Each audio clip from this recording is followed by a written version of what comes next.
terrible job videoing, but just relocated my hydro over to the driver's side. It should be good. Hopefully it works well. And then I got the stereo and shit out so I can put in a switch panel, and yeah, that's about it for now. Alright guys, so to give you an update where I'm at now, I went and mounted the hydro finally. I'll put the wheel on a little bit and show you, but I got it in there, rerouted the hydro line so that it doesn't hit my leg. Everything seems clear, and then now I'm redoing the window switches. So basically, I'm going to have it switched right there off of a panel I have, a little rocker panel with two momentary up and downs, and then just wire them straight through the motors basically. So I had it temporarily fixed on the driver's side, but the passenger side wasn't working, so I'm going to rewire it, and I'll show you that in a little while. Alright, so basically here's the switch panel. I got to put something on the bottom, but for now it's going to work. It's going to set in here. I got my power ground fused with plug-in, and then I have driver, passenger, and then I've got that all done up. So at least I can unplug it if I need to pull the dash or whatever. Alright, so now I got all the plugs in. They're a little long, but that's fine. I got the power supply, fuse, obviously, and then the window motors.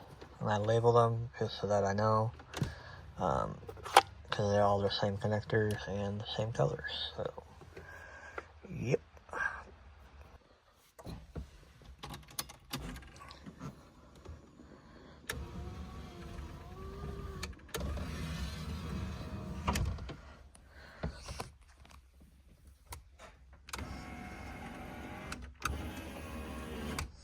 Sick. Alright, not doing a very good job of filming some stuff, but I figured I'd show you what I got right now. Got the old fuel rail out. As you can see, it's off of there. So now I just got to throw this in. I got to put these on for the injectors. And then I can mock the rail up. I need some more parts, but I want to mock it up and just see what it looks like. And then see where I want to route the hoses. So I think I'm going to have one come up this side on the bottom here and one come out the back over there. Yeah, what's up?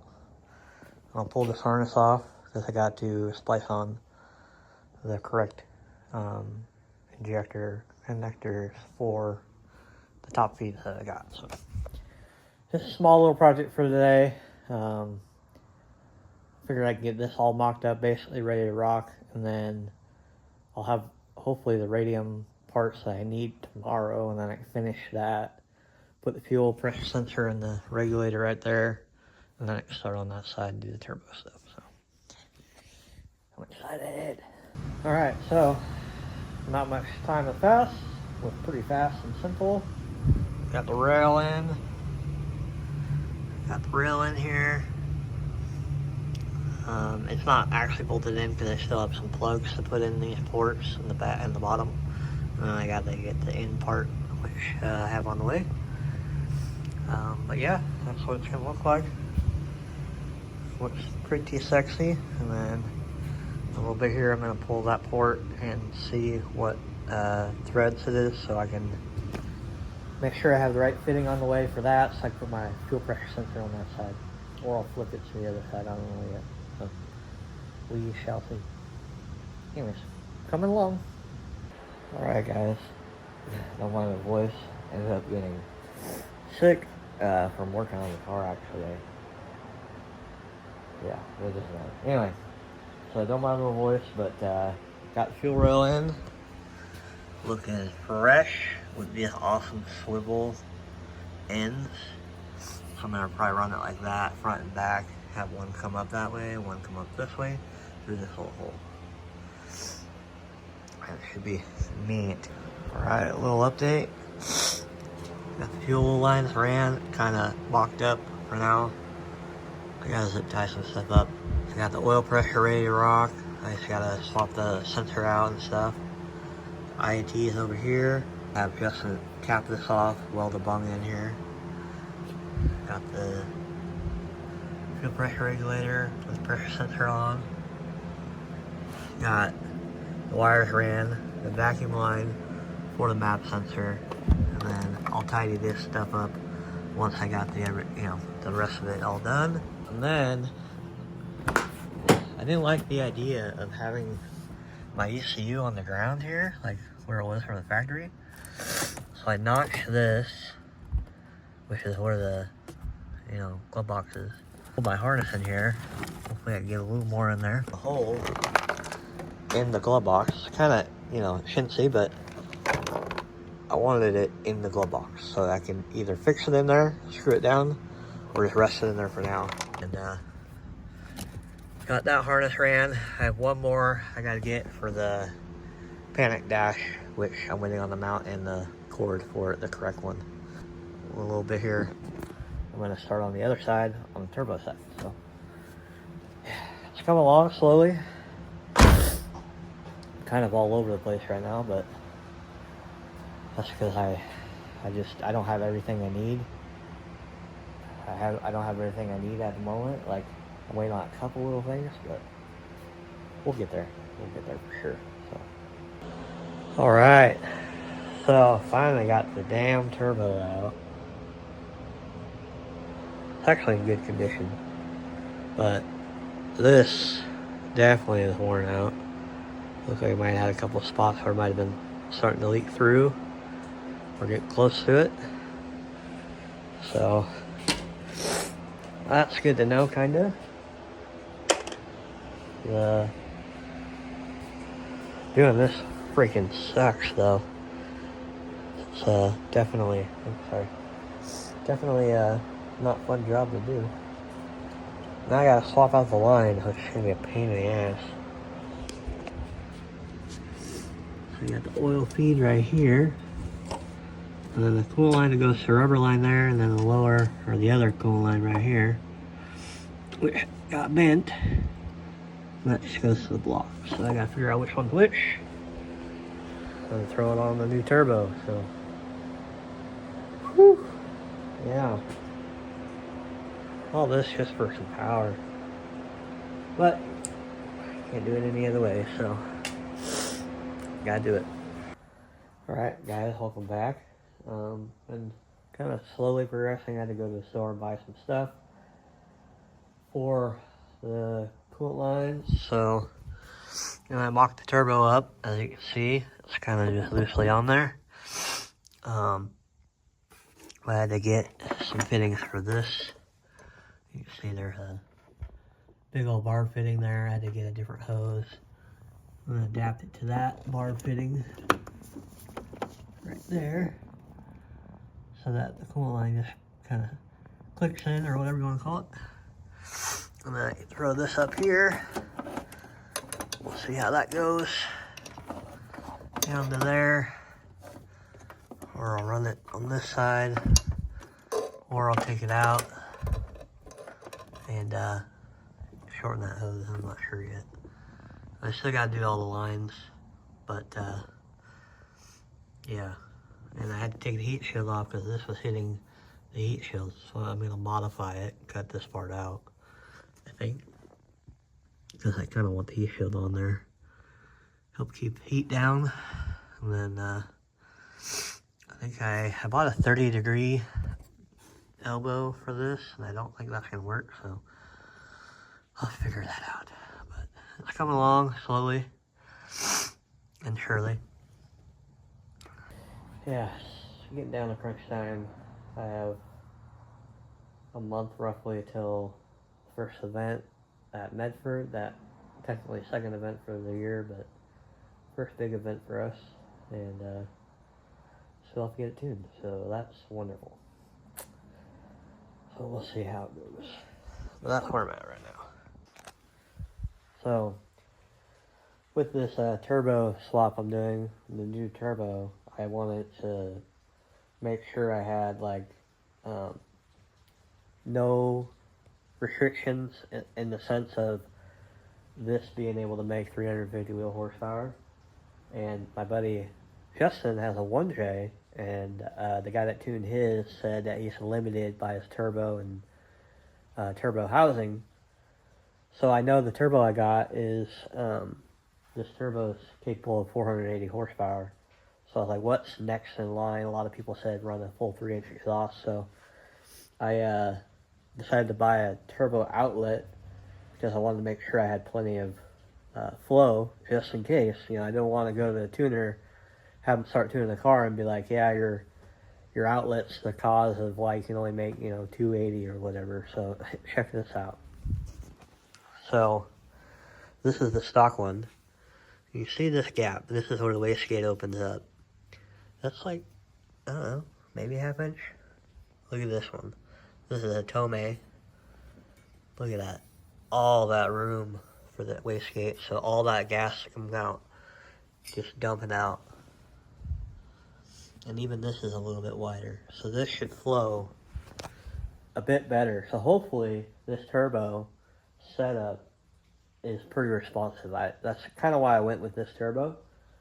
Is I wanted to keep the response very similar to what the OEM turbo has. I know it's going to be a little bit more lag on it, but this should be pretty good. So I'm pretty stoked. I'm almost done with everything. I gotta wait for my buddy to.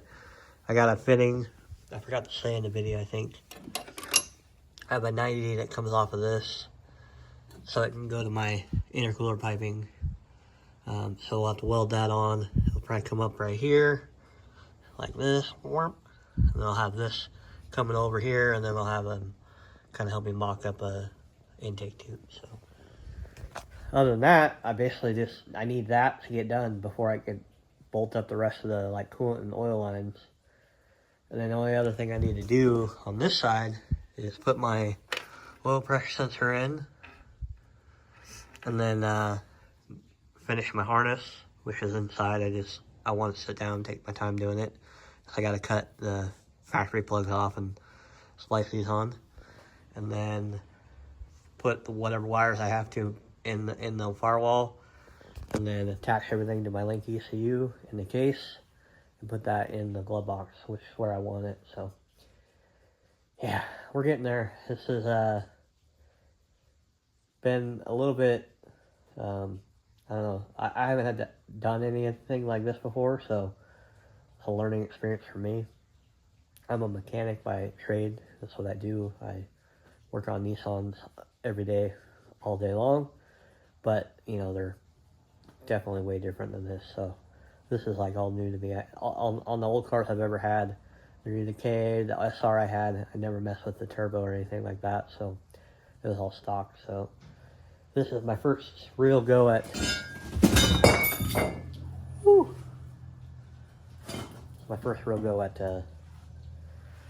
doing anything like this. So anyways, stay tuned. I'll catch you guys up when I got more stuff on the car. Welcome back, guys. Dropping back in the video. A few updates. So Justin took this tube home, welded in my IAT bung, got rid of the other MAF thing. Fuel rails in, I think I already went over that. I do have to put in my oil pressure sensor still, and then thread that in. And then on this side, Justin hooked me up. Basically redid my intercooler piping so it matched my turbo, and built me a little intake. It's mint. Can't wait to have this thing on there running. So today I gotta basically try to finish it up, or mostly up.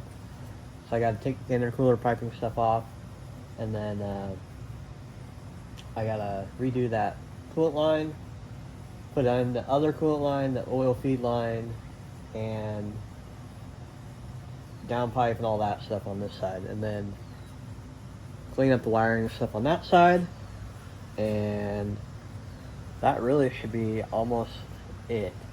And then I could plug the ECU in and try to calibrate everything, get the car to start. That's my goal for tomorrow by the end of the day. Today is mainly just going to get this side done. That way I know it's complete. And then I can tidy up that side, put coolant back in it. Maybe, like I said, it'll probably be tomorrow. Try to fire it up. So, anyways, I'll catch you up when I'm hopefully done. Holy shit, guys. Now I know why people don't like doing turbos on cars, especially in the car. It took me almost all day yesterday to get the lines routed and make sure they're going to work. And then today it took me all day just to figure out how to get the freaking turbo to bolt up with all the accessories on it, all the lines and stuff. Had to get different bolts for the turbo outlet because the ones that I have, the ones I bought, had a flange on it and it wouldn't, one bolt hole wouldn't work. It's just been a nightmare. But the turbo is on. I gotta put the turbo outlet on and then start doing this side. Oh, we're getting close to it. So I found out the oil drain. I should have put that on probably before I even put the turbo in. That was a motherfucker. And oil line I had to redo. So it's not like kinked in a way. And then the coolant lines are done, but I gotta zip tie them up. I think I'm gonna wrap the one in the gold tape just so that's a little bit better heat protected. Yeah. That's been a day.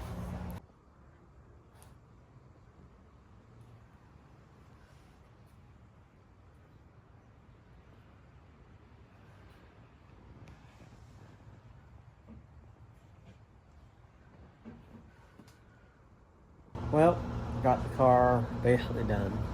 Had the link hooked up. And, yeah. Went to start it. Because there's supposedly a base map on here. And flooded the motor. There's fuel in each cylinder. Pretty much all of them have a puddle in it right now, so. Matt went, he happened to be over here. He went and got a vac thing. He can vacuum it out. And I'm going to probably have to pay somebody to figure this out because I'm not going to ruin the motor trying to get it started. So that's where we're at. 40.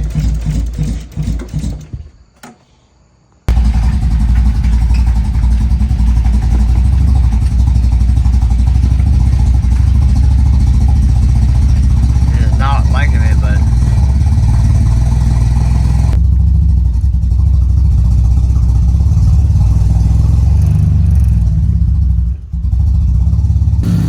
well, it's running. It doesn't like to run on all the cylinders.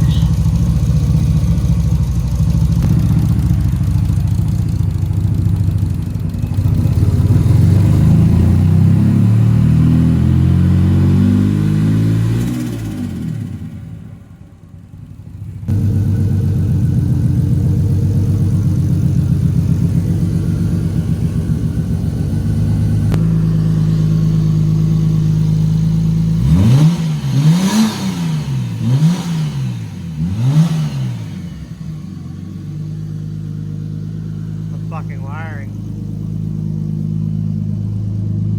I have to have it propped up just like that for it to run smooth.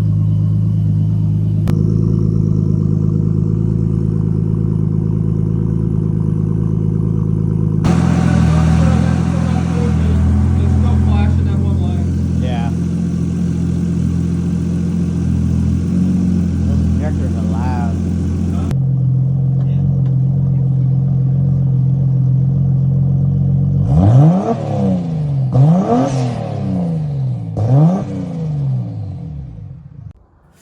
What's up, guys?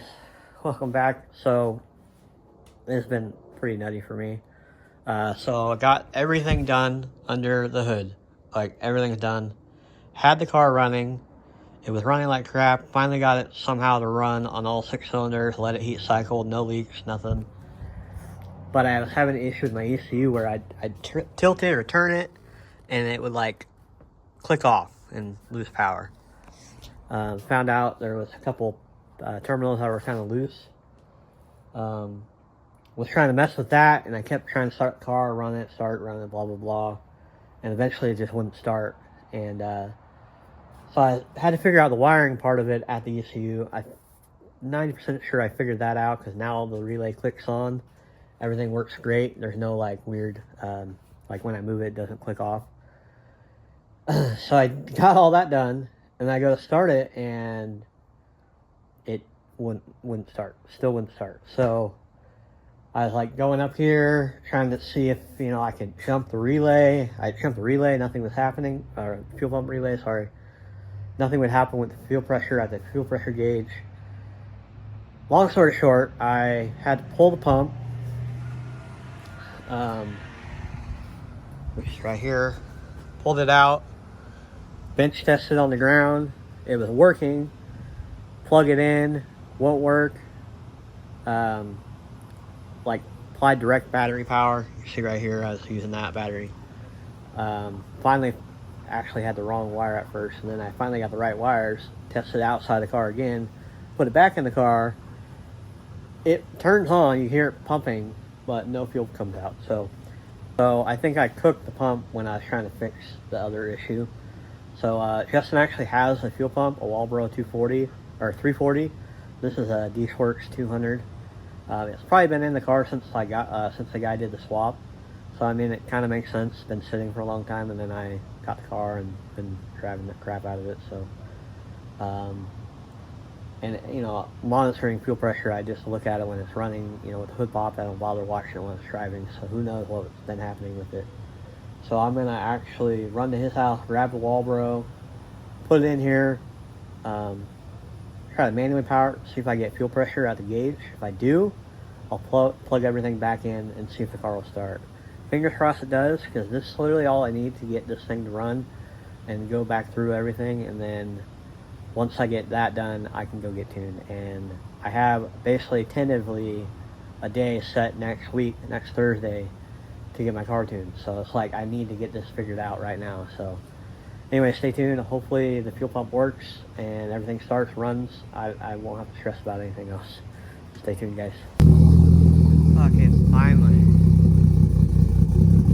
I think this is the cold start. Doesn't like it.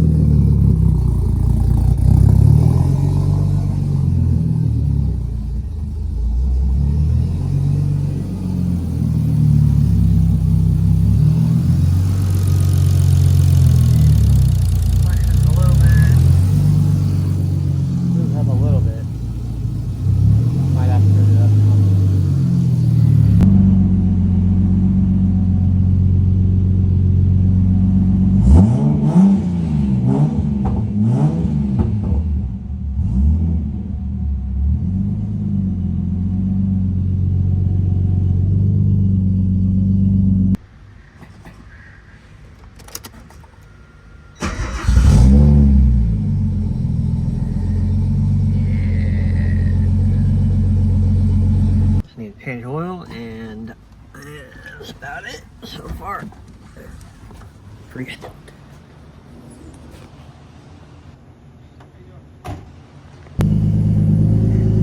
Well, like I said, I got the car running. Talked to the guy that used my car, and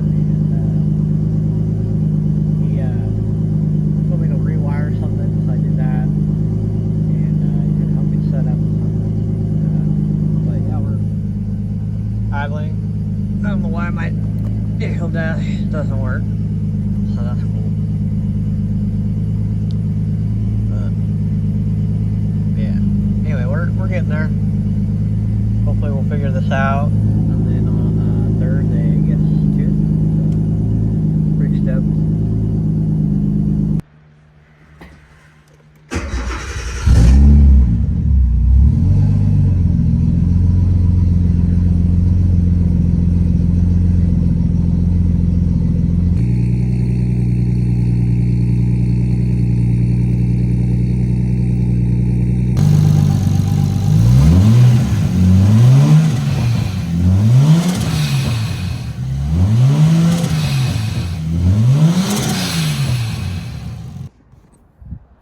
Alright guys, not sure where I left off. I can't remember exactly. Been making a lot of videos, but car's basically ready to rock. We're loading it up so tomorrow I can get it tuned. Fuel pump's been rewired, so that's got a dedicated 12 volt. And then engine base tidied up, put the heat shield back on. It's way better. So yeah, we'll be ready to rock for tomorrow.